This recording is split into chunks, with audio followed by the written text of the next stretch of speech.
Good morning dear student, most welcome in bio class. और बच्चों, जैसा कि आपको पता है कि अपने जो टॉपिक चल रहा है वो अपन ने स्टार्ट कर रखी है यूनिट सेकेंड और plant physiology first. It is the most important unit of the syllabus and the topic is chapter number 6 and water absorption and ascent of shape in plants. इससे पहले वाले वीडियो में बच्चों आपको पता हो तो अपन ने वाटर एब्जॉर्प्शन के बारे में पढ़ा था। प्लांट में जो वाटर एब्जॉर्प्शन होता है किस प्रकार से होता है उनके बारे में डिस्कस किया। फिर अपन ने जो इसके बाद जो नेक्स्ट इसमें टॉपिक आया था वो था एसेंट ऑफ शेप। ठीक है, एसेंट ऑफ शेप क्या होता है और एसेंट ऑफ शेप को समझाने के लिए जो डिफरेंट टाइप ऑफ थ्योरीज थी उनके बारे में अपन डिस्कस किया था। इससे पहले वाले लेक्चर के वीडियो के अंदर बच्चों अपन ने जो डिस्कस किया था वो था आपके वाइटल फोर्स थ्योरी, जो वाइटल फोर्स थ्योरी जे बल सिद्धांत होता है उसके बारे में डिस्कस किया था। दूसरा जो इसके वो था तो रूट प्रेशर थ्योरी थी उसके बारे में डिस्कस किया था। और जो आज की जो क्लास के अंदर अपन डिस्कस कर रहे हैं, जो आज की कक्षा के अंदर जो डिस्कस कर रहे हैं वो आ रहा है फिजिकल फोर्स थ्योरी। किसको? एसआर राउंड को एक्सप्लेन करने के लिए या एसआर राउंड को समझाने के लिए जो डिफरेंट थ्योरी दी गई थी उसमें जो आ जाती है वो आती है तीसरी जो थ्योरी है आपके बुक के अंदर, वो फिजिकल फोर्स थ्योरी। ये बहुत इंपॉर्टेंट है बच्चों, यदि क्वेश्चन बनेगा तो इसमें भौतिक बल सिद्धांत या फिजिकल फोर्स थ्योरी पूछा जाएगा। इसका डिक्सन और जोली अपन बात करेंगे आगे। It is propose by the Dixon and Joly, तो इसमें पूछ सकता है कि write down the about the theory propose by Dixon and Joly. 2 नंबर का क्वेश्चन आ सकता है। तो इसमें जो क्वेश्चन बनता है इसमें थ्योरी में से इंपॉर्टेंट क्वेश्चन बनेगा तो ये बन सकता है। एक जो अपने जो पाथवेज की बात की थी वो बन सकता है, मैकेनिज्म का बन सकता है, एक्टिव पैसिव जो मैकेनिज्म वाटर एब्जॉर्प्शन। तो इसके अंदर जो महत्वपूर्ण अभी ये है तो तीनों जो थ्योरी थी, जैसे हम वाइटल फोर्स थ्योरी की बात करते हैं, रूट प्रेशर थ्योरी की बात करते हैं, फिजिकल प्रेशर थ्योरी की बात करते हैं। ये फिजिकल प्रेशर थ्योरी जो थर्ड थ्योरी है ये मोस्ट एक्सेप्टेड थ्योरी थी। ठीक है, मोस्ट एक्सेप्टेड जो थ्योरी थी और ये इसलिए क्या इसमें बहुत ही महत्वपूर्ण है, इसलिए क्या होती है इंपॉर्टेंट थ्योरी है। तो आपको ये बहुत ही तरीके से याद करनी है। ठीक है, अच्छे से। और इसके साथ ही अपना आज चैप्टर भी कंप्लीट हो जाएगा, उसके बाद बात करेंगे। लेकिन देखो फिजिकल फोर्स थ्योरी क्या होती है अकॉर्डिंग टू दिस थ्योरी। देखो फिजिकल फोर्स थ्योरी की बात करें तो अकॉर्डिंग टू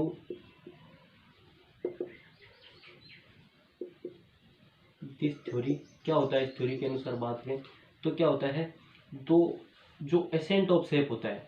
ठीक है, इसमें क्या होता है एसेंट ऑफ शेप, जो एसेंट ऑफ शेप या जो रसारोहण होता है वो किसकी वजह से होता है, वो होता है फिजिकल प्रेशर की वजह से होता है, फिजिकल फोर्स की वजह से होता है। According to this theory ascent of sap due to physical force. देखो अपन बात कर रहे हैं फिजिकल थ्योरी की बात करें, फिजिकल फोर्स थ्योरी की बात कर रहे हैं।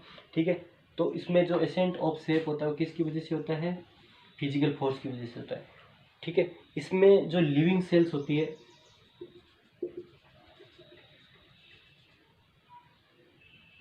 लिविंग सेल्स होती है वो किसी प्रकार का टेक पार्ट नहीं करती है। बात करते हैं जो लिविंग सेल्स होती है वो टेक पार्ट नहीं करती है। ठीक है, लिविंग सेल्स होती है फिजिकल फोर्स की वजह से होता है और इसमें कोई भी लिविंग सेल्स होती है, लिविंग सेल्स है वो किसी प्रकार का इसमें टेक पार्ट नहीं करती है। Ascent of does not take part in the ascent of sap living only ascent of sap occur due to the physical force.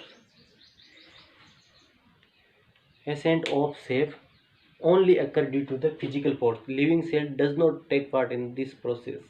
ठीक है, अब इसके बाद के बात करें तो different type of scientist consider different type of forces for responsible for the ascent of shape. ठीक है, जैसे बात करें विभिन्न प्रकार के जो वैज्ञानिकों ने समय समय पर टाइम टू टाइम क्या कहा कि अलग अलग बलों को कारण बताया, किसका, एसेंट ऑफ शेप का रसायनों कारण होता है। वो बल कौन कौन से थे है ना, कुछ वैज्ञानिकों ने कहा, कुछ वैज्ञानिकों ने क्या कहा कि जो रसा एसेंट ऑफ शेप होता है due to the atmospheric pressure.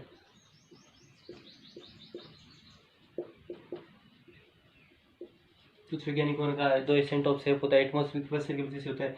कुछ वैज्ञानिकों ने क्या कहा कि ये इम्बिबिशन की वजह से होता है ना। कुछ वैज्ञानिकों ने कहा ये कैपिलरिटी की वजह से होता है।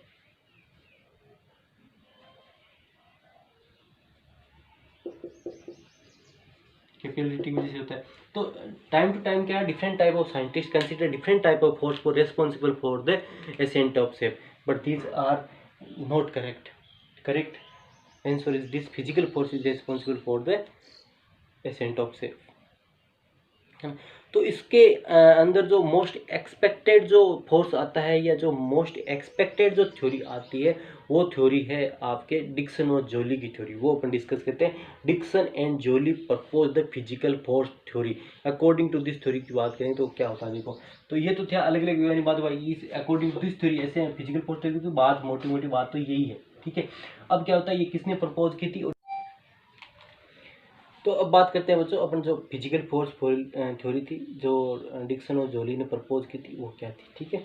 तो अपन बात करते हैं इसको, डिक्सन और जोली की थ्योरी भी पूछ सकते हैं या फिजिकल फोर्स थ्योरी भी बोल सकते हैं, ठीक है। तो physical force theory,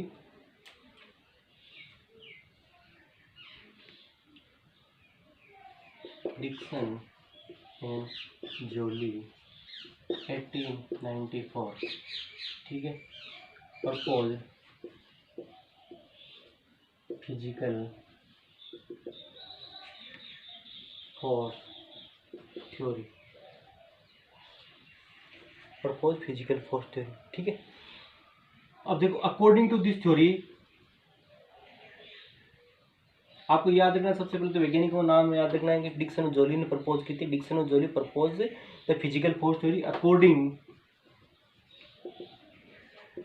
to this theory,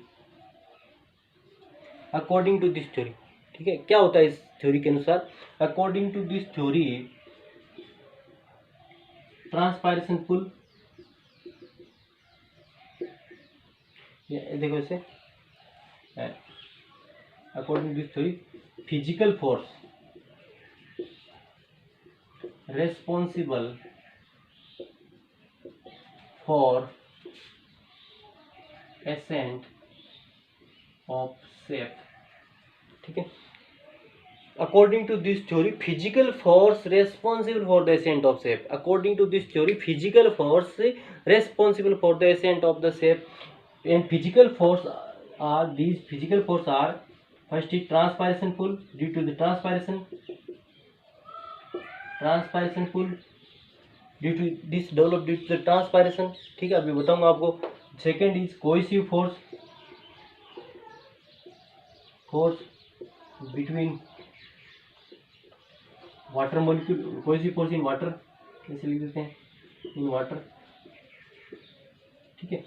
तो ट्रांसपायरेशन पुल क्या होता है, सबसे पहले ये दो जो फोर्स है ये फिजिकल फोर्स है, इन्हीं की वजह से क्या होता है, इन्हीं की वजह से एसेंट ऑफ शेप होता है, ठीक है। और बात करते हैं डिक्सन और जोली ने प्रपोज की थी, और डिक्सन जोली ने कहा था कि physical force is responsible for the ascent of sap and these are the physical force, these are the physical force. First is transpiration pull, this is developed due to transpiration when the water loss from the leaves due to the transpiration, a negative pressure, a pulling pressure is developed in the this hydrostatic column, this is called the transpiration pool and cohesive force present in the water molecule। आपको पता ही है कि जो जल के जो अणु होते हैं, वाटर के जो मॉलिक्यूल्स होते हैं, उनके बीच में क्या होता है, कोहेसिव फोर्स होता है, जिसकी वजह से क्या होता है वो आपस में जुड़े हुए रहते हैं, ठीक है ना। जैसे बूंद गोल होती है ना, तो जो पानी का जैसे एक जो कॉलम डेवलप होता है, इसी की वजह से होता है, जो जल के अणुओं के बीच, जल के मॉलिक्यूल्स के बीच में क्या होता है कि कोहेसिव फोर्स होता है। आपको पता हो कोहेसिव एडिशिव फोर्स, और फिजिक्स में पढ़े हैं, कोहेसिव फोर्स का मतलब क्या है, जैसे वाटर के मॉलिक्यूल इनके बीच में जो डेवलप मॉलिक्यूल के बीच में जो सेम मॉलिक्यूल के बीच सेम जो वाटर मॉलिक्यूल उनके बीच में जो प्रेशर डेवलप कोहेसिव फोर्स बोलते हैं, वो जो सरफेस और वाटर मॉलिक्यूल के बीच में जो प्रेशर डेवलप होता है उसको बोलते हैं एडेसिव फोर्स बोलते हैं। तो क्या होता है, वाटर मॉलिक्यूल के बीच में क्या होता है, आपस में कोहेसिव फोर्स पाया जाता है, उसकी वजह से क्या होता है वो आपस में एक जुड़े रहते हैं, सारे के सारे एक चेन की रूप जुड़े रहते हैं, ठीक है आपस में।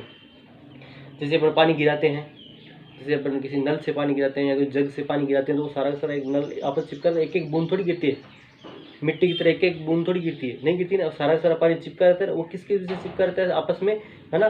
तो जो एक इस कॉलम बन जाता है, वो कॉलम क्यों बनता है कि उनके बीच में कोहेसिव फोर्स बनता है। These are the force responsible for the transpiration pull.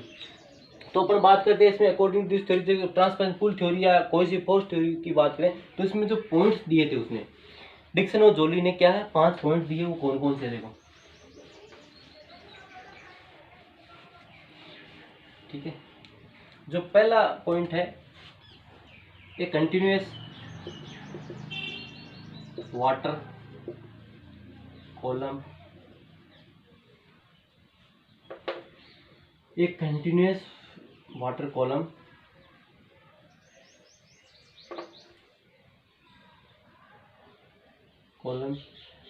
present in plant from root to leaves। ठीक है, कहाँ से? जड़ से लेकर this is called water static system. इसको क्या बोलते हैं बच्चों? इसको बोलते हैं आपके वाटर स्टैटिक सिस्टम बोलते हैं। क्या होता है? एक column, continuous column water from the root to the leaves in plants. देखो ये रहा, ध्यान दो कि जड़ से लेकर जड़ क्या रूट हेड से एब्जॉर्ब होता है, और रूट से लेके जो लीव्स है, देखो लीव्स तक ये एक कॉलम पाया जाता है। मतलब क्या, स्तंभ पाया जाता है पूरा देखो रूट लीव्स तक ये एक स्तंभ पाया जाता है वाटर का। This is called the water static system बोलते हैं। ठीक है, इसको क्या बोलते हैं? Water static. देखो कंटिन्यूस वाटर कॉलम, देखो एक कंटिन्यूस पूरा जुड़ा हुआ है, मतलब एक से ऐसे पानी जग से ऊपर पानी गिराते हैं तो पूरा जहाँ तक गिरता है वहां तक एक स्तंभ बन जाता है ना, अलग अलग बूंदे थोड़ी गिरती है ना, जैसे पानी की धार पर छोड़ते हैं। तो इसी प्रकार से क्या होता है, रूट से लेकर जो आपके लीव्स है वहां तक एक कंटिन्यूस वाटर कॉलम पाता है। इसको क्या बोलते हैं? वाटर स्टैटिक सिस्टम बोलते हैं। ठीक है, ये हो गया वाटर स्टैटिक सिस्टम हो गया। पहला पॉइंट की बात करते हैं। दूसरे पॉइंट की बात है due to low water by the transpiration. दूसरा पॉइंट देखो, due to loss of water by transpiration. ठीक है, क्या होगा? जैसे क्या होगा, वाष्पोर्षण होगा। देखो ऊपर की तरफ बात करते हैं तो लॉस ऑफ वाटर है ना,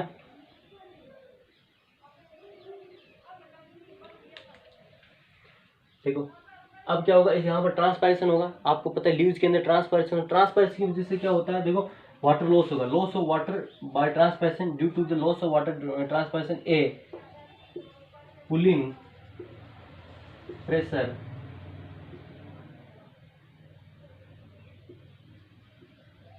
डेवलप ऑन वाटर कॉलम। ठीक है, जो ये वाटर का कॉलम था, अब क्या होगा? ट्रांसपायरेशन पुल की वजह से क्या होगा? ट्रांसपायरेशन होगा, वाष्पोर्षण में यहाँ से वाटर का लॉस होगा तो क्या होगा? एक यहाँ से पानी की पूर्ति कैसे होगी? यहाँ से जो पानी की फुल पेंट कैसे होगी, पूर्ति कैसे होगी कि यहाँ से पानी नीचे से खींचा जाएगा, ऊपर वाटर लॉस हो रहा है तो उसकी पूर्ति कैसे होगी? यहाँ से पानी खींचेगा, इसमें क्या होगा? एक खिंचाव बल उत्पन्न हो जाएगा, एक पुलिंग प्रेशर डेवलप हो जाएगा। इसको क्या बोलेंगे? ट्रांसपायरेशन पुल बोलेंगे। इसको क्या बोलेंगे? ट्रांसपायरेशन पुल बोलेंगे। जिसको क्या बोलेंगे? ट्रांसपायरेशन पुल या वाष्पोषण खिंचाव बल बोलते हैं, इसको ट्रांसपायरेशन पुल बोलते हैं। तीसरा पॉइंट होता है cohesive force present between the water molecule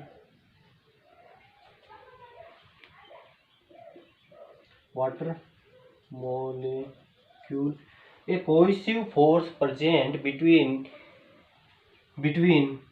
the water molecule है ना, कोहेसिव फोर्स प्रेजेंट होता है and the magnitude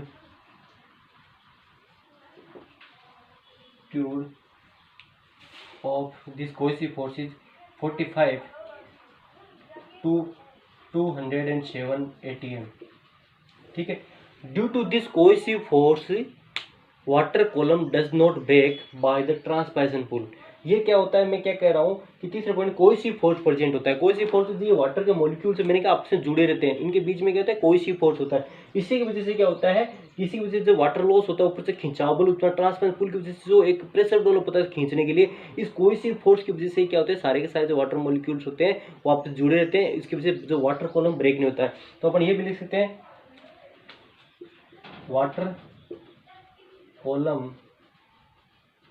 does not break by transpiration pull।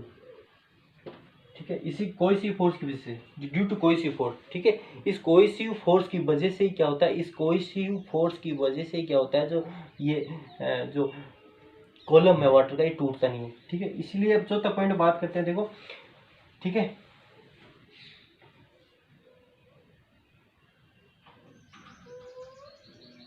Accent of shape occurs due to transpiration, pull and cohesive force. Living cells does not take part, and there is no need of metabolic energy, ठीक है। देखो चौथे force, अब क्या कहा कि अपने transpiration पुल हो गया, एक वाटर कॉलम हो गया, फिर ट्रांसपायरेशन पुल हो गया, ठीक है। दूसरा खिंचाव बल हो गया, जो प्रेशर डेवलप हो गया। तीसरा अपने जो प्रेशर डेवलप हो गया वो क्या हो गया, कोहेसिव फोर्स हो गया। कोहेसिव फोर्स होता है, इसकी दोनों की वजह से। अब ये चौथे पॉइंट में क्या कर रहा है कि जो एसेंट ऑफ शेप होता है वो क्यों होता है, एसेंट ऑफ शेप इसीलिए होता है, एसेंट ऑफ शेप ट्रांसपायरेशन पुल और कोहेसिव फोर्स की वजह से ही होता है, ठीक है। और इसमें किसी प्रकार की कोई लिविंग सेल्स की कोई भूमिका नहीं होती है, does not take part, living cell does not take part in the process of the ascent of sap, and this process does not required metabolic energy, this is a passive process. इसमें क्या होता है, passive process है, ये pressure की वजह से ही, इनके बलों की वजह से, ये फोर्स की वजह से ही वाटर होता है, पुल होता है, ये नीचे से ऊपर तक चला जाता है। इसमें किसी प्रकार की मेटाबॉलिक एनर्जी की नीड नहीं होती है, जो होती है वो मेटाबॉलिक एनर्जी की आवश्यकता नहीं होती है ना, एटीपी की आवश्यकता नहीं होती, ऊर्जा की आवश्यकता नहीं होती, this is the passive process. और इसके एविडेंस में फिर बात करते हैं कि इसके एविडेंस बात करते हैं, many evidence are given in support to this, in this theory the rate of that transpiration is directly related to the ascent of shape, ठीक है। इसके एविडेंस की बात करते हैं, इसके 5 जो पॉइंट है, इसमें बहुत सारे एविडेंस दिए हुए हैं, many evidence given in support of this theory. इसमें एक है कि जो ट्रांसपायरेशन होता है, transpiration rate directly related to ascent of sap, in day time, जैसे बात करें कि दिन के समय है ना, directly related to the ascent of shape, and in the daytime the water column is in the tension form in the branches of plant। जो वाटर कॉलम की बात करते हैं, इन day time the water column जो ये होता है, ये टेंशन मतलब पूरा तनाव रहता है। आप देखना दिन के समय जब ट्रांसपेरेंट रेट ज़्यादा होती है तो पत्तियां होती है पूरी अच्छे से फैली हुई रहती है, पूरी इस तनाव की स्थिति में रहती है। क्यों कहती है कि उनके जो वाटर कॉलम होता है वो टेंशन फॉर्म पूरी तनाव की स्थिति में रहता है। तो इसके एविडेंस में ये भी है कि जो वाटर कॉलम होता है वो क्या होता है, पूरा का पूरा क्या होता है, टेंशन फॉर्म में रहता है। And this theory is most expected theory to explain the ascent of sap. तो बच्चों वापस सुनो एक बार ध्यान से, इसमें 5 पॉइंट है, 5 पॉइंट के बारे में बात सुनेंगे। Physical force theory, this theory propose by the Dixon and Joly 1894। According to this theory, the physical force is responsible for the ascent of say a living cells does not take part in this process, ठीक है। different type of forces considered by the different type of scientists at time to time, such as atmospheric pressure responsible for the ascent of shape and the capillary imbibition, these are the force। जैसे मैंने बताया समय समय और विभिन्न वैज्ञानिकों ने अपने मत भी चलाए कि ये भी फोर्स है वो डेवलप होती है, लेकिन but the most accepted theory is given by the Dixon and Joly to explain the ascent of sap. This theory is called the physical force theory. According to this theory physical force is responsible, ठीक है। The physical force, two physical force, first is transpiration pull due to this force developed due to the transpiration, and second is the cohesive force present in between the water molecule। देखो इसके ठीक है, पहले point पहले फिर एक और बात करता हूँ आपको कि जो वाटर जो स्टैटिक सिस्टम क्या होता है, वाटर स्टैटिक सिस्टम क्या होता है पहले ये समझ लो। वाटर स्टैटिक सिस्टम का मतलब क्या होता है, बच्चों कभी आपने कूलर की टंकी खाली की होगी, ऐसे पाइप लगा के, ऐसे पाइप लगा के कूलर की टंकी खाली करते हैं, ठीक है, पाइप लगा के कूलर की टंकी खाली करते हैं, तो आपने देखा होगा। तो इसमें देखो जब ये कूलर की टंकी खाली करते हैं,